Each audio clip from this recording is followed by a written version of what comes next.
Have you ever heard of a kingdom so rich it supplied ancient Egypt with gold, incense, and exotic animals, yet so mysterious that we still don't know where it was? This is the story of the lost kingdom of Punt, Africa's forgotten trade empire.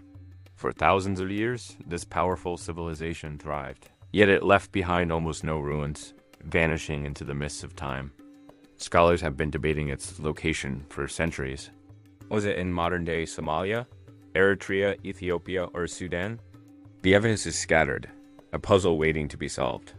What we do know comes almost entirely from the records of its greatest trading partner, ancient Egypt. To the Egyptians, Punt wasn't just a foreign land. It was sacred. They called it Ta-Netjer, which means the land of the gods. This wasn't just a poetic nickname. The goods from Punt were essential for Egyptian religious life. The aromatic resins, like frankincense and myrrh, were burned as offerings in their temples, their fragrant smoke believed to carry prayers to the heavens. Punt was the source of divine materials, a place where the gods themselves were thought to reside. This sacred connection fueled one of the most lucrative trade relationships of the ancient world. Punt was a treasure trove.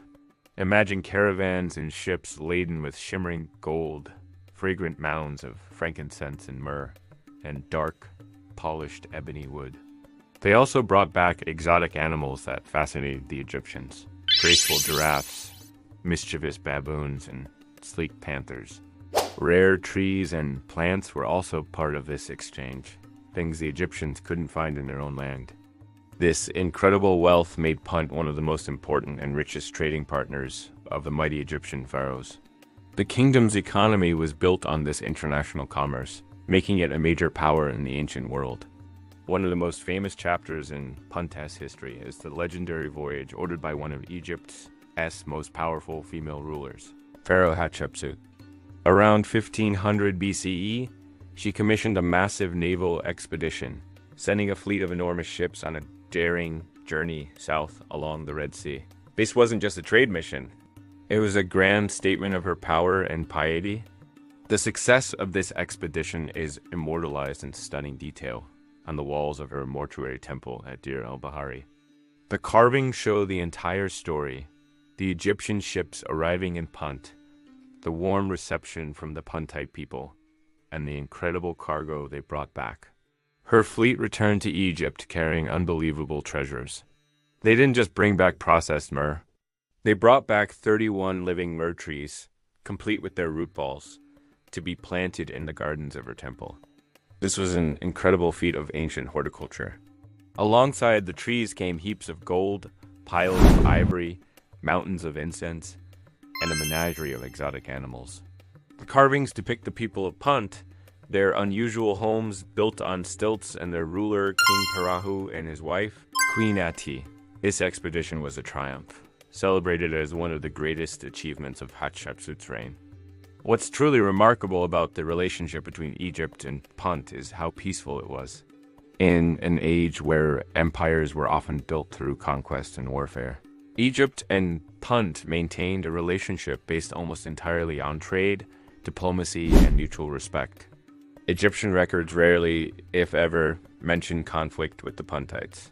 Instead, they speak of expeditions, gifts, and friendly exchanges. This was a partnership that benefited both sides for centuries. A rare example of peaceful international relations in the ancient world. The depictions left by the Egyptians give us a fascinating glimpse into the unique culture of Punt. The people are shown with dark skin and distinct hairstyles. Their rulers, like King Parahu and Queen Ati, are adorned with gold jewelry and elaborate feathered garments, signaling their high status. One of the most intriguing details is their houses. The reliefs show homes built on stilts, accessible by ladders. This architectural style strongly suggests a coastal or riverine environment where people needed to protect their homes from flooding. It's a crucial clue that helps narrow down the possible locations of this lost kingdom, pointing towards the coastal regions of the Horn of Africa. Then, after centuries of thriving trade and cultural exchange, Punt simply vanishes from the historical record. Around the 11th century BCE, the Egyptians stopped mentioning it. It's as if the land of the gods disappeared off the map. What happened? Historians have several theories. Perhaps devastating climate change and prolonged drought destroyed their agriculture and economy. Maybe new, more convenient trade routes emerged, bypassing Punt and causing its economic collapse. It's also possible that internal political instability or conflict led to the kingdom's downfall. The truth is, we don't know for sure. The final fate of Punt remains one of history's greatest unsolved mysteries, a silent end to a once great civilization. For a long time, the puzzle of Punt's location seemed unsolvable. But recently, modern science has offered a groundbreaking clue. Scientists were able to analyze the DNA of mummified baboons found in Egypt, animals known to have been imported from Punt. By comparing their genetic makeup to modern baboon populations, they traced their origins to a specific region, the area spanning modern-day Eritrea, Ethiopia, and parts of Somalia. This was a stunning breakthrough, providing the first biological evidence supporting the theory that Punt was located in the Horn of Africa. The science confirms what the ancient reliefs hinted at all along. The story of the kingdom of Punt is more than just a historical mystery. It's a powerful reminder that Africa has a long and rich history of powerful, wealthy kingdoms engaged in international trade long before the rise of Greece or Rome.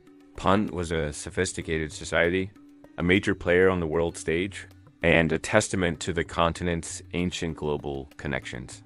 It challenges outdated narratives and paints a picture of a vibrant, interconnected ancient world where Africa was a center of wealth, culture, and power.